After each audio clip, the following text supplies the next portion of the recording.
Today's podcast is brought to you by Audible.com. Get a free audiobook download and 30-day free trial at audibletrial.com/WTech.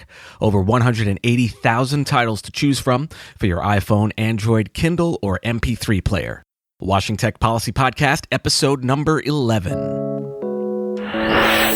Moving the needle. Welcome to the Washington Tech Policy Podcast. Curating communications, media, and tech policy news so you don't have to. News, interviews, everything you need without the axe to grind. It's the Washington Tech Policy Podcast with Joe Miller.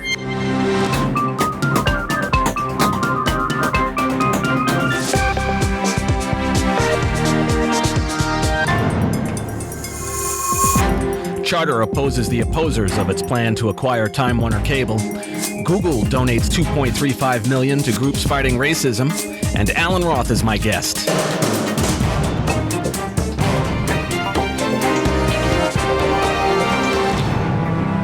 In a 95-page document, Charter opposed petitions to deny the company's application to acquire Time Warner Cable. The document discusses the merits of the proposed merger, including increasing the scale of each company, improving broadband service, and advanced video offerings. The filing also said the merger would lead to job creation and improved broadband access in low-income communities.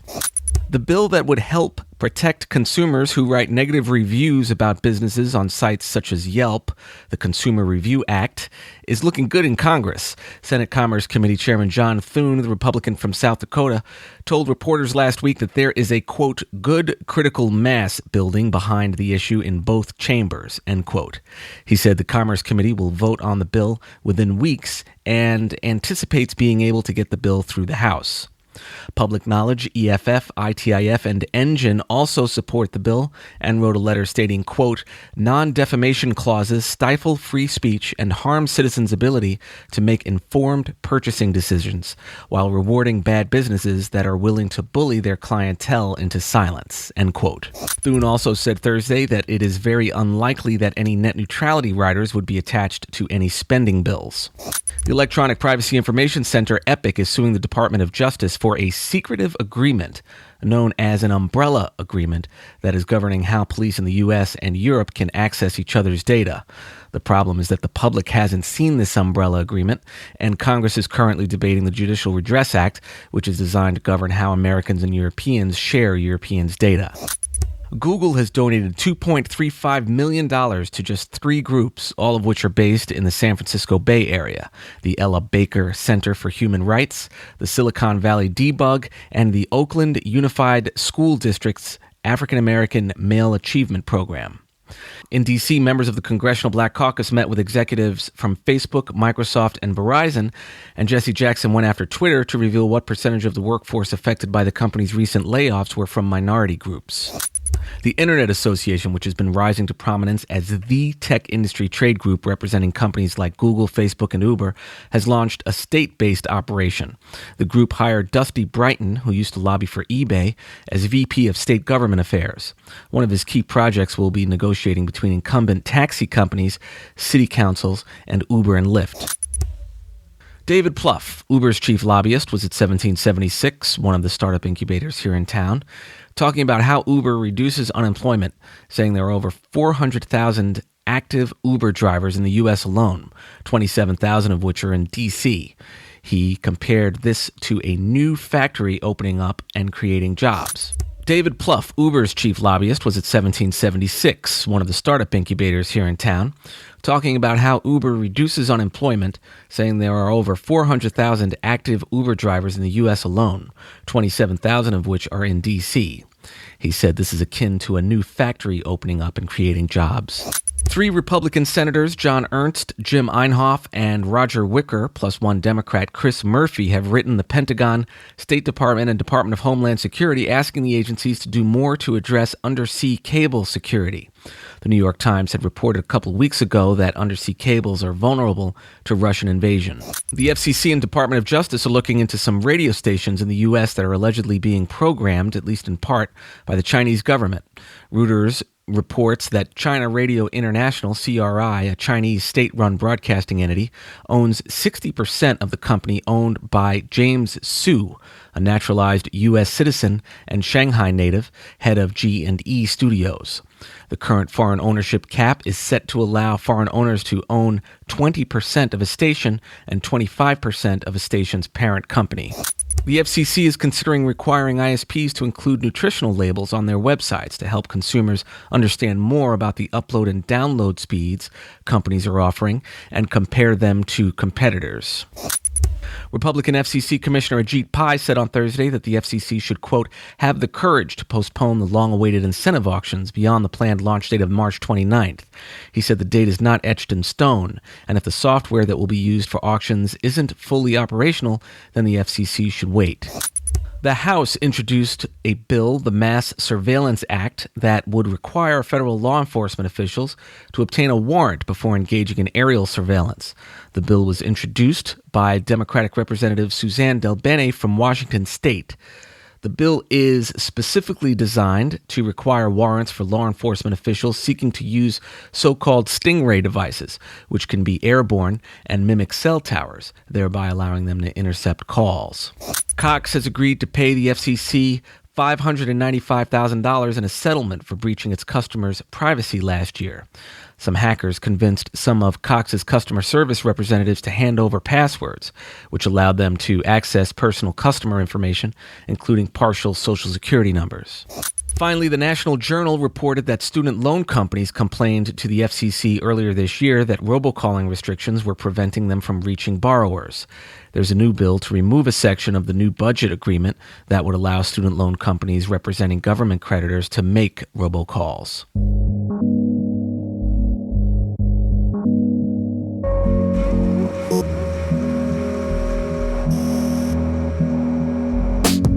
For you, the listeners of the Washington Tech Policy Podcast, Audible is offering a free audiobook download with a free 30-day trial to give you the opportunity to check out their service.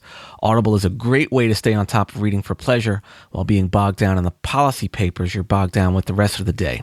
You can listen wherever the mood strikes you, on the metro, in your car, on your run, online at the salad place. How about Rogue Lawyer by John Grisham? You can download Rogue Lawyer or another audiobook free by trying audible.com. Sign up for your free audiobook and 30-day trial today at audibletrial.com/WTech.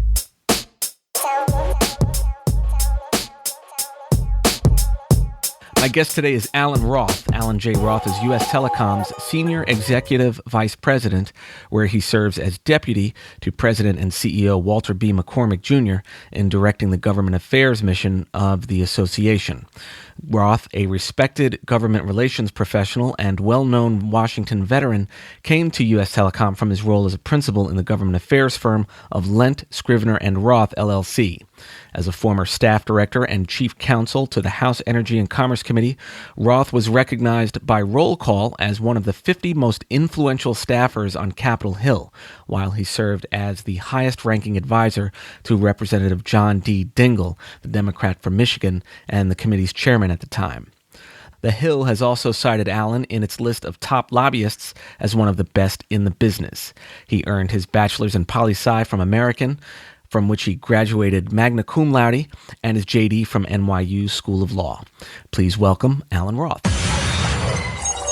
Alan, welcome to the program. Good to be here. So now you have an extensive background in telecom policy work. Really want to hear your perspective on net neutrality. First of all, for our audience members who aren't as familiar with the topic, tell us a little bit about what net neutrality means. What is that concept? And we hear it all the time, but what exactly does that mean? Well, the concept of net neutrality actually has a long history, and it has evolved over time. It goes back a ways, even before the early 2000s. It probably was crystallized first in a set of principles that Chairman of the FCC back in 2004, Michael Powell, announced in the form of what he described as a set of non-discrimination principles.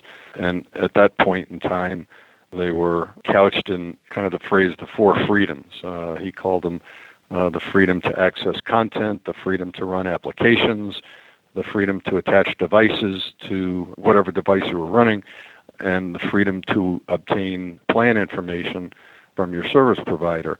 Over time, it's evolved as a result of several court cases, several FCC cases, and at different times and under different FCC chairs, it's taken on different meanings, sometimes as a result of the FCC trying to expand its meaning and then getting taken to court and getting slapped down. So in kind of another iteration a few years later, the FCC passed a set of net neutrality principles, and at that point in time, we still had the transparency principle, but they also had a no blocking principle, a ban on unreasonable content discrimination.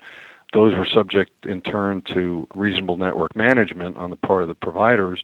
And again, in the context of litigation, the D.C. Circuit determined that the most recent case was back in early 2014, that the FCC really didn't have any statutory authority to enforce those rules against internet service providers in the way they were doing it, because in effect they were treating internet service providers as common carriers, which they had no statutory authority to do, which led us to the most recent set of controversies, which is where we are today.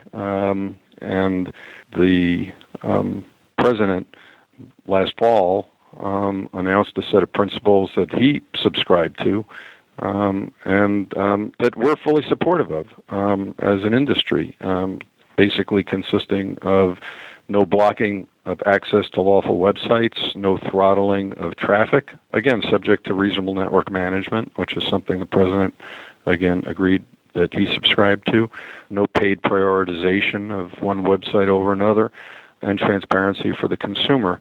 And I guess under the rubric or the title Open Internet principles, we're fully supportive of those. And so let's just back up a little bit. When you say discrimination in this context, what does that mean for our listeners again? What does that mean? If I have a website that a network provider, an internet service provider, wouldn't be able to prioritize their traffic over mine, is that basically what the concept of discrimination means in this context? Well, when the FCC talked about that, and this again was back in 2010, what they prohibited was unreasonable content discrimination. Essentially, well, let me back up for a moment and start from this premise, just to be clear. When people have talked in terms of net neutrality, we should be very precise and make clear to your listeners that in reality, as an engineering matter,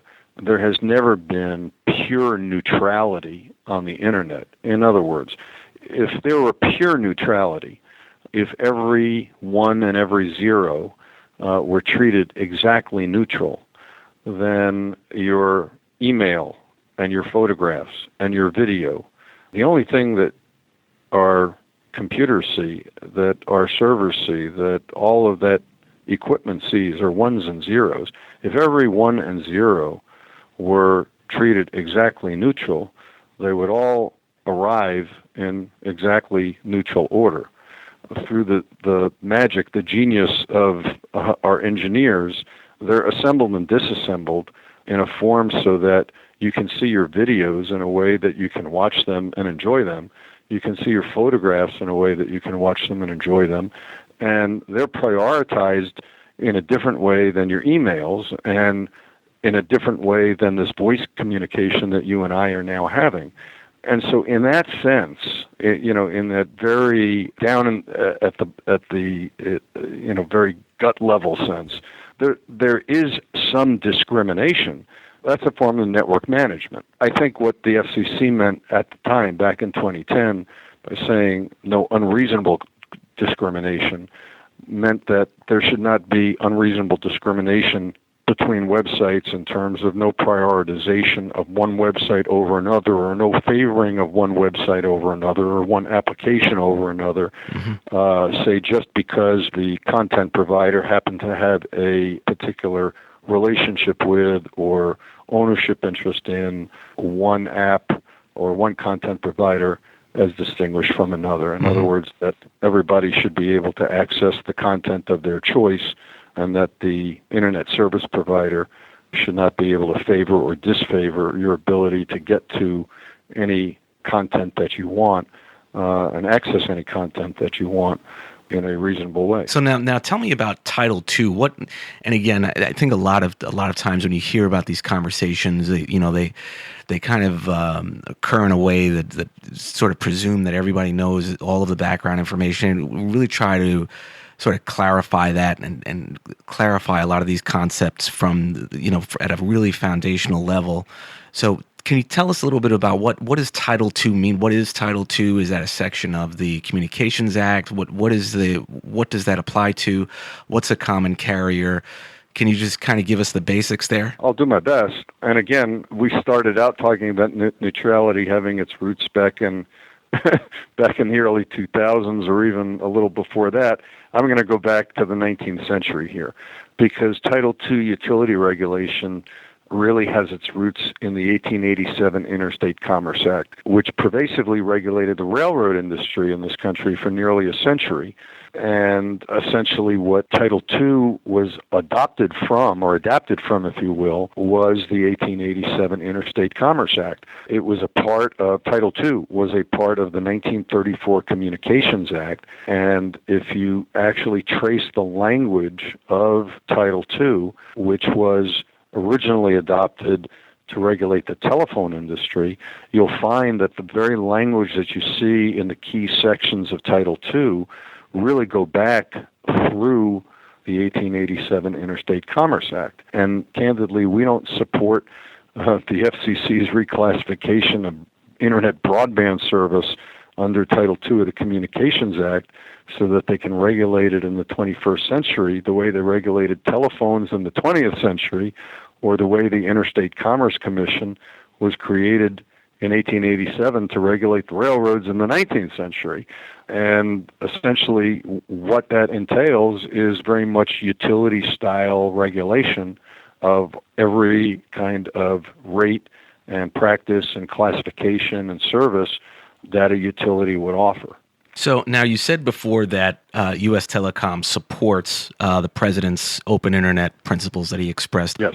So now, why did U.S. Telecom sue the FCC then? Didn't the FCC basically track what the president had said? Well, interestingly, much as we support and abide by the principles of an open internet as an industry, it became evident that the FCC wasn't content to stop at those open internet principles. It wanted to go further than just the president's open internet principles and promulgate a series of much more stringent regulations that were based on Title II. That fundamentally is the reason that we felt that we had to go to court. The utility-style regulation that is found in Title II bankrupted the railroads in the middle of the 20th century. It led to the repeal of that kind of regulation for the railroads, for interstate trucking, for airlines, and much of the energy industry throughout the 1970s, 80s, and 90s, mostly by Democratic Congresses and presidents, by the way. We felt it was bad policy for consumers, for innovation, for investment, for American competitiveness in the world economy. And it, frankly, was never intended by Congress in the 1996 Telecom Act to be applied to Internet access services. And in fact, there's language in the 96 Act that makes clear that to the extent that Internet access services had flourished to that point, and at that point they were actually in their infancy, that they had done so with a minimum of government regulation. It was the policy of Congress in that act to continue in place what had already been the law for years at that point, which was a clear distinction between regulated telecommunications services on one hand and unregulated information services on the other. And Internet access services clearly fell on the unregulated side of the line. And so the FCC, by breaching that dividing line and essentially reclassifying Internet access services as Title II services and trying to regulate them the way railroads were regulated in the 19th century or telephones were regulated under the 1934 Act, had really exceeded its authority by statute, and that we had to go to court to put a stop to that. Having said that, again, we are supportive of and abide by President's Open Internet principles: no blocking, no throttling, no pay prioritization, and transparency for the consumer. And so tell me again, who are some of U.S. Telecom's members? Our association's members range in size at the large end of the spectrum, from AT&T, Verizon, CenturyLink, those would be some of our largest members, to mid-sized companies like Frontier, Windstream, Fairpoint, Consolidated, etc., down to small companies whose names many of your listeners have probably never heard of because they're small family-owned businesses or co-ops that have customers in the range of several hundred or just a few thousand customers in small communities all over the country. So these are basically companies that would fall under the FCC's jurisdiction? Yes. Okay, so when you referred earlier to unregulated companies, were you referring, what types of companies were you referring to there? Well, I was talking about unregulated services. Okay. In other words, the difference between traditional telephone services that were regulated under the 1934 Act versus Internet access services that historically were treated as information services. That was true prior to 1996 even. So services like Skype as opposed to a traditional phone line, basically. Well, not even Skype per se, because Skype is an application. Skype is an application that runs over the Internet, but Internet access services generally have been treated as unregulated information services. So whether it be broadband or even in the era of dial-up, those services were considered information services, and they were not subject to Title II of the 1934 Act. There's a Supreme Court case that said so, and that has been the precedent up until this case this year. So you're saying that the FCC's net neutrality rules basically burden the companies that U.S. Telecom represents, but they favor companies that are basically unregulated. Absolutely. Okay. Let's now turn to consumers and the effect that you believe and U.S. Telecom believe the net neutrality rules are going to have on consumers. Well, in the short run, the first thing that we believe we can anticipate will be big picture, higher monthly bills, slower broadband speeds, and fewer choices.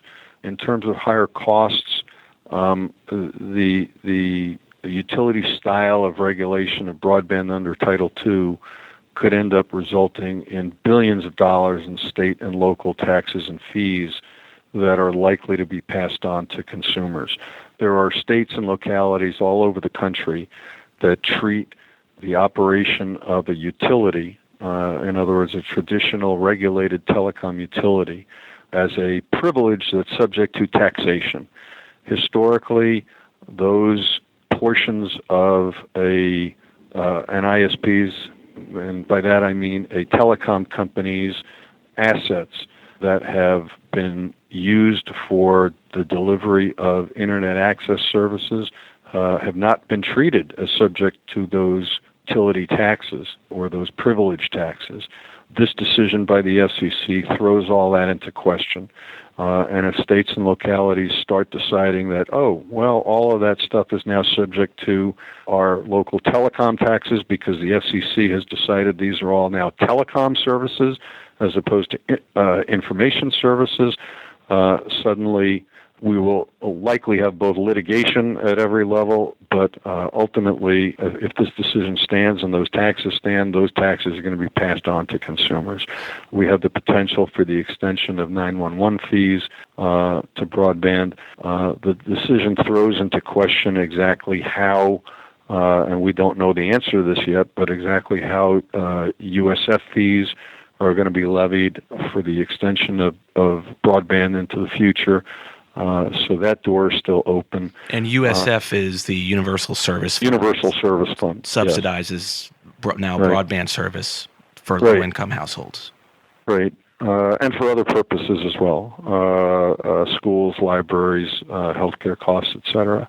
But in the big picture, in the final analysis, what the consumers, I think, really want and are hoping for is more investment by their carriers, by their ISPs, to bring better and faster broadband to their communities. And with Title II as a big overhang, with this regulatory overhang that has been created by this decision, it's really not clear that those kinds of investments are going to continue to be made at the pace at which they were being made under the previous regime, if you will, which we've described as a light touch regulatory framework. ISPs have invested more than $1 trillion in the nation's broadband networks, and we still have a ways to go. And if you look at some independent statistics that have been put out there, I'd point you to an annual report that's done by the Progressive Policy Institute. They've labeled our industry as one of them. They call them America's investment heroes, because in contrast to some other industries out there, we're investing tens of billions of dollars every year right here in America, in American infrastructure, putting pipes in the ground and building broadband out to American consumers at a rate that is enormous, faster than any other industry investment that is greater than any other industry in America for several years in a row. We anticipate that as long as this regulatory overhang sits on top of this question, we're not sure we're going to see that same level of investment. And that means that consumers are not likely to see the same pace of broadband build-out that they've seen before. And ultimately, that's not good for our country. It's not good for consumers. So quickly, and I know we're running out of time. I appreciate this, and in terms of the industry's response to the FCC's net neutrality rules, you had the lawsuit that the industry filed in the D.C. Circuit. There's also some legislation pending, introduced by Marsha Blackburn, the Republican from Tennessee. It has 37 co-sponsors now? I'm not exactly sure how many co-sponsors. 37, somewhere around there, almost 40, all Republican. Tell us about that bill. What's it going to take to get Democrats on board with that bill? Well, truthfully, we're not focused so much specifically on the Blackburn bill. There's other legislation that's been introduced by the chairman of the House Energy and Commerce Committee and the chairman of the Senate Commerce Committee that, in effect, would codify the president's and Chairman Wheeler's Open Internet principles. They introduced that legislation just before the FCC put out its Title II order, and they essentially have extended an open hand to their Democratic ranking members on the Commerce committees and invited a discussion with their Democratic counterparts and said, we'd like to legislate in this area. We're open to having a conversation that's based upon the president's and Chairman Wheeler's principles. Let's have a conversation. Let's talk about this. And they've come a long way on their side of the aisle because there was a significant cadre of Republicans, and frankly, Congresswoman Blackburn is among them, who would have said, we don't want any kind of regulation in this area. So I give Chairman Upton and Chairman Thune a lot of credit for having stepped forward and said, we're willing to meet the president and meet Chairman Wheeler halfway. The old axiom, before you come to a solution, you have to agree on what the problem is. Everybody seems to have agreed at this point, even on a portion of the solution, which is to adopt the president's and Chairman Wheeler's Open Internet principles, including our industry. And it's always hardest to close that last little gap there. And that's, I think, what the parties are working on, and we're hopeful they'll succeed. I think that those who are or have been very, very committed to and supportive of this Title II solution are going to begin to realize as they read the briefs and hear the arguments that the FCC's case here is not that strong, that there are a lot of things that the FCC has done and said in this process that are really not going to withstand scrutiny. The FCC's already been struck down a couple of times in the D.C. circuit. I don't think the third time is going to be a charm in this instance. And once they begin to come to that realization, the next part of that awakening is going to be a realization that if the D.C. circuit strikes down the FCC here, again, a third time, that they're going to be left with no protection, no net neutrality principles, no open internet principles, no Title II, and that the best solution at this point for everybody involved is to create certainty around the open internet principles that have been enunciated and that everybody agrees upon, and that the only way that that can come is through legislation passed by the Congress. The courts are very good at striking down things, but the courts can't create new statutory authority for agencies. And ironically, we're the ones arguing to give the FCC statutory authority that it doesn't now have. And so we're hopeful that as time goes on, and as parties in Congress on both sides of the aisle begin to study the legal issues, again, on both sides of the aisle, they'll come together and hopefully pass legislation in this area. Alan Roth, Senior Executive VP at US Telecom. You can find US Telecom at USTelecom&rsquo. Alan, thank you so much for joining us today. You really clarified a lot of issues that I know a lot of people had a lot of questions about, but were afraid to ask. But now that they've been answered, so we thank you so much for joining me today. Okay. That was Alan Roth, US Telecom's SVP, and Alan recently announced that he's retiring. So congratulations, Alan, and I'm grateful you took some time to come on the show in the midst of packing for whichever adventure you're going to find yourself going on. Thank you, sir. And that concludes episode 11 of the podcast. Thanks so much to all of you for listening. I cannot do any of this without you, so thank you. If you're enjoying this podcast, I invite you to rate and review it on iTunes. I'll announce a few reviews on next week's show. Ratings and reviews in iTunes really keep the show going, and if you like what you hear, it only takes a few seconds and even puts a little smile on my face, if you can imagine that one. For those who know me, I'm smiling inside, I assure you. I am. Also, if you're new to the podcast, or even if you've been listening for a while, I have a free cheat sheet for all of my new email subscribers, and you can find the cheat sheet.